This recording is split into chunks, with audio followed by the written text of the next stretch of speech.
Jadi ketika ada yang mengetikkan di Google mengenai domain kita atau alamat situs kita, itu hasil pencariannya munculnya rapi gitu ya teman-teman.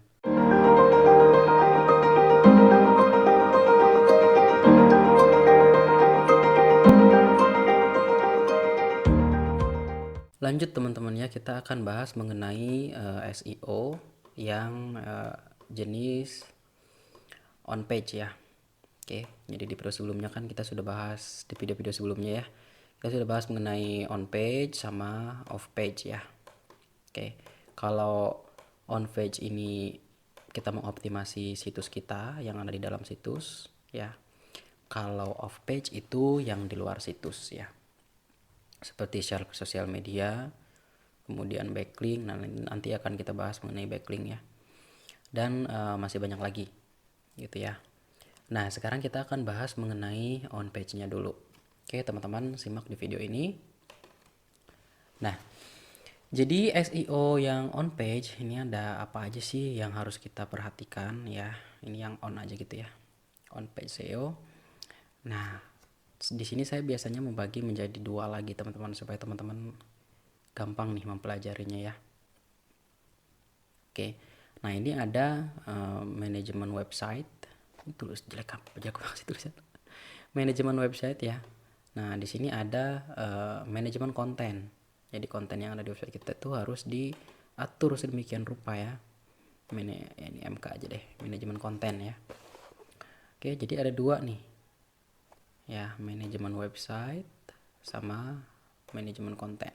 Nah, sekarang kita bahas dulu mengenai manajemen website ya. Manajemen website ini yang pertama navigasi website kita ini harus jelas nih teman-teman. Menu navigasi ya. Jadi ibaratnya gini, website ini kita ibaratkan sebuah rumah ya, sebuah rumah gitu ya. Nah, jadi rumah ini harus di manage nih tata letaknya gitu ya. Nah, kita ibaratkan sebagai menu navigasi ya. Nah, bayangkan kalau teman-teman berkunjung ke sebuah rumah yang tata letaknya tuh nggak sesuai harapan teman-teman, nggak kayak umumnya gitu, kayak naro dispenser tapi di ruang tamu gitu ya. Terus kayak apa namanya, meja makan yang seharusnya dekat sama dapur, dia di depan rumah gitu kan, nggak enak ya kayak gitu. Nah, itulah kita membutuhkan yang namanya manajemen website. Jadi yang pertama itu menu navigasi. Nah, menu navigasi ini kayak tujuannya untuk mempermudah pengunjung dalam menavigasi atau apa namanya, melakukan apa ya. Jadi kalau dia mau mendapatkan informasi mengenai konten tertentu gitu. Jadi dia tinggal klik menu apa gitu, teman-teman. Jadi navigasinya tuh jelas gitu ya, tata letaknya. Oke, ini biasanya kalau menu navigasi itu kayak home, kemudian blog, kemudian kontak, kemudian privacy policy. Nah, itu harus ada nih di website kita. Jadi harus gampang ditemukan juga gitu ya. Oke, itu yang pertama. Kemudian yang kedua itu di bagian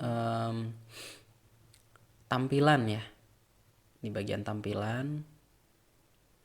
Nah, ini untuk menu navigasi ini termasuk juga kategori ya dan lain sebagainya. Kategori artikel ya. Nah, kalau yang kedua ini di homepage ya. Di homepage. Nah, ini harus tertata dengan rapi ini.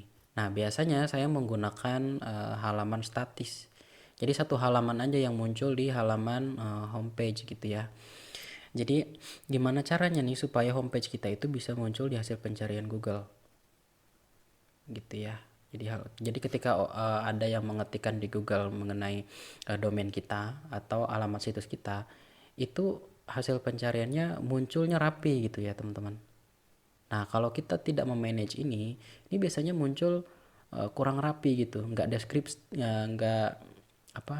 deskriptif ya untuk judul situs kita. Nah, disinilah kita mengoptimasi di halaman homepage-nya. Jadi mengenai judul, kemudian judul situs ya, kemudian tagline-nya. Nah, kita optimasi di situ. Nah, usahakan untuk judul situs ini yang mengandung kata kunci, teman-teman. Jadi kata kunci yang kita bidik ya. Kemudian untuk tagline sama deskripsinya juga mengandung kata kunci. Nah, itu untuk mengenai manajemen website ya. Nah, kemudian apalagi nih untuk yang ada di website ya. Jadi website kita ini harus didaftarkan nih ke Google ya, teman-teman. Supaya bisa dilakukan pencatatan sama si Google nih. Jadi supaya kita dianggap terdaftar nih di Google gitu ya. Jadi kalau kita mau jadi sebuah anggota di tempat lain atau di sebuah komunitas nih, kita kan harus daftar dulu, harus punya kartu anggotanya gitu. Nah, ini website kita ini maksudnya kalau saya dimasukkan ke dalam manajemen website, jadi websitenya harus didaftarkan nih teman-teman ke Google. Nah, gimana cara daftarnya? Nah, nanti kita akan bahas di video selanjutnya. Jadi ada 3 ini ya teman-teman. Jadi manajemen website ini ada 3 ya. Yang pertama, navigasinya harus jelas, kemudian homepage-nya harus kita atur juga ya. Nah, selanjutnya kita daftarkan ke Google. Oke. Nah, selanjutnya manajemen konten. Nah, ini manajemen konten ini ada beberapa ya yang biasanya saya lakukan. Yang pertama itu kita harus melakukan ini ya, apa namanya? Pengaturan atau manajemen terhadap konten. Konten itu yang ada di uh, website kita. Artikel gitu ya, itu termasuk ke dalam konten. Nah, ini harus kita atur supaya gampang nih untuk ditemukan oleh mesin pencari dan disukai oleh pembaca gitu ya. Jadi kontennya harus jelas.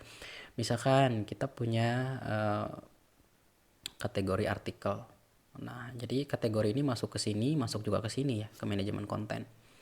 Jadi konten yang ada di website kita itu kita harus kategorikan gitu ya. Kayak misalkan cara menanam hidroponik, cara menanam jagung hidroponik, cara memilih bibit jagung untuk ditanam secara hidroponik. Nah, itu kan berarti kita bisa kelompokkan dia ke dalam satu kategori, yaitu hidroponik jagung nih misalkan, teman-teman. Ya, hidroponik jagung gitu ya. Nah, orang yang datang nih ke website kita, ketika dia ingin belajar fokus terhadap cara menanam jagung secara hidroponik, dia akan mencari kategori ini, teman-teman. Nah, dia akan mengklik kategori ini. Setelah diklik, nanti muncul daftar artikel yang membahas fokus terhadap cara menanam hidroponik jagung ya, teman-teman. Jadi kayak gitu tujuan manajemen konten. Nah, selanjutnya gambar gitu ya. Jadi dalam konten itu usahakan ada gambar nih, gambar yang mendeskripsikan apa yang kita jelaskan di dalam konten gitu ya. Nah, setelah gambar ini ada lagi nih teman-teman. Setelah gambar adalah namanya internal link ya. Nah, internal link ini ya, ini penting banget teman-teman, internal link. Oke, jadi teman-teman kalau baca sebuah artikel tuh kan ada suka ada internal link ya, kayak baca juga artikel yang ini gitu. Kemudian ketika diklik dia akan menuju ke artikel yang lain, tapi masih di dalam satu website. Nah, itu namanya internal link ya. Ini masuk ke dalam manajemen konten di dalam website. Oke, jadi gitu ya untuk SEO on page-nya. Nah, kemudian untuk konten ini ada banyak lagi teman-teman nih settingannya. Ada internal link, kemudian pemilihan kata kunci ya, riset kata kunci, riset persaingan. Selanjutnya yang di settingan gambar. Jadi gambar itu harus kita optimasi juga nih teman-teman, supaya bisa muncul di Google Gambar gitu ya. Ketika ada orang yang mencari sebuah kata kunci, kemudian dia klik tab gambar nih di sini nih teman-teman. Kita coba lihat. Misalkan dia datang ke Google ya, google.com. Nah, misalkan dia mengetikkan cara menanam sayuran gitu ya, hidroponik nih ada tuh. Kemudian tekan enter. Nah, dia tekan tab gambar ini nih. Nah, kalau kita optimasi ini gambar kita, ini akan muncul di sini nih teman-teman ya. Nah, itu masuk ke dalam manajemen konten gitu teman-teman ya. Oke, itu aja dulu. Nah, nanti akan kita bahas mengenai ini ya, riset kata kunci. Oke. riset kata kunci untuk SEO yang akan kita gunakan sebagai konten di dalam website kita. Oke. Nah, sampai di sini teman-teman silahkan diulang-ulang lagi videonya kalau memang belum ada yang paham. Nanti silahkan ditanyakan aja, nanti saya buatkan materi videonya. Kalau memang pertanyaannya sering ditanyakan gitu ya. Kalau pertanyaannya yang ternyata jawabannya ada di video ini ya nggak akan saya bikinin materinya. Oke, itu aja ya. Terima kasih.